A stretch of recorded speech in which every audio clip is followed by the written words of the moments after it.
Okay, good morning. So, quick video lang tayo dahil may mga ginagawa pa rin tayo ngayon. So, yung mga seedlings natin sa taas, mukhang isang cherry tomato natin or dalawa medyo okay na. At didiligan lang natin sila maya-maya kasi ito parang natuyo na tong cucumber na to, natuyo. Pero yung mga lemon basil natin looking good. Maganda kasi yung araw dyan. Pero, if i-compare ko, hindi ko sure kung medyo mahina yung araw dito. Pero yon, sumuko na, hindi niya nakayang ipagpatuloy ang laban. At ito, hindi ko sure kung magkakasusunod. Pero itong tatlo, mukhang goods naman. Medyo tagilid lang to isa. May tip burn or kung ano mang problema niya.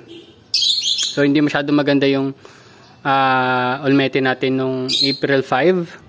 Ito naman yung March 16 natin. So, sa May 1 pa yung harvest niyan. Kaya mga matagal-tagal pa, mga 2 weeks or less than 2 weeks. So, ito kasabay nung April 5. Pero kung mapapansin nyo, yung laki niya, ayan o, malayong malayo sa laki nito. So, possible, ang problema dito is sunlight or sunlight exposure. Pero, pag napaayos na natin to, pwede nating obserbahan ulit. O kasi parang natatandaan ko yung mga na-harvest ko doon nasa average ng 80 grams lang eh. So ito naman, may tumutulo. Ayan, akala ko kasi walang leak. So, meron pala. Hindi ko sure kung dahil dun sa seal o kaya baka hindi lang mahigpit yung yung end cap baka hindi lang mahigpit. Ayusin ko mamaya ko na siya i-check kasi nalagyan ko na siya ng foil eh. Yung pala hindi ko na check kung mahigpit yung pagkakasil ko sa kanya. Ayun, so nilagyan ko na yun ng nutrient solution. So mga 2 liters na yung natatapon sa kanya, pero palagay ko yung seal lang niya medyo, yung end cap hindi ko na isil ng maayos. Anyway, ito naman, nalagyan na natin ng trellis. Pero ayusin pa natin yan kasi hindi masyadong maganda. And kung mapapansin nyo, yan, may net na. Yan, hindi ko sure kung kita sa video, pero may net na yan. Hanggang doon. So, half na nung rooftop ay nalagyan ko ng net. Pero hindi pa siya optimum, pero yun. Itong half na lang ulit ang gagawin ko. Tapos, pwede na nating i-open itong mga to. Yan. So, medyo mas madadalian na tayong kumilo. Tapos, mas maganda siyang tingnan sa video kasi wala nang screen na nakaharang. Yan. So, hopefully, maging okay na. Ito naman yung tinanim natin noong March 26. So, matagal-tagal pa yan. Siguro, isang buwan pa mahigit. Okay, dito tayo. So, yung mga tangalad natin doon, looking good naman. Medyo mabilis yung growth nila. Kung i-compare ko sila sa ginawa kong seedlings dito. Kasi nga, ito, yung mga seedlings nito, ito pa may halo pang mga lumang ugat. Tapos ito naman, yung binabad natin, nakababad pa rin siya. Pero tinitingnan ko kasi kung magkakaugat, paano ba yung growth nila ng lemongrass. So, pag nauubos na yung tubig, nilalagyan ko lang ulit ng tubig. Nakababad lang siya sa tubig. Walang nutrient solution yung tubig guys ha. So, normal tap water lang. So ito, nag-transfer na ako kanina. Hindi ko pala nadidiligan. Ngayon ko lang naalala. So, kailangan ko ng diligan yan. Tapos ito, nakita mo, medyo tumatagilid na. So, mabigat na siya. So, lalagyan na rin natin ng ganito para magkaroon ng support. So, in terms naman dito sa ating cucumber, medyo hindi ko sure kung anong problema to. Pero sa dahon, sure kung tip burn or nutrient related. Pero try natin maghalo siguro ng iron chelate kasi hindi ko pa talaga nasusubukan yung iron chelate kung makakatulong siya sa pag-grow nila. Pero yun nga, nag-refill na ulit ako dito mga 3 liters. Ang bilis niya kumonsumo ng nutrient solution. Oo. Tapos yan, yung mga bulaklak niya, parang nagda-dieback ba? Bubuka, tapos mamatay. Then, hopefully, try natin kung ano mangyari sa kanya for the next few months pa. Siguro mga 2 months pa. Pero ayun, so ito, yun o, mga nagtanggal ako ng mga suckers ng cucumber natin. So ito, bagong tanim ko to. Ito, bago to. basil. Tapos ito rin bago. Thai basil naman to. Ito sweet basil. So ayan, yung dito naman natin na tinanim natin ng 21, no March 21. Hindi masyadong maganda. Pero parang pwede na. Hindi ko ma-describe eh. Ayan. So ito is Scamander. Dapat this week ang schedule nito. Pero isasabay na lang natin dun sa Olmete natin. So madedelay ng 1 week yung harvest ko ng lettuce.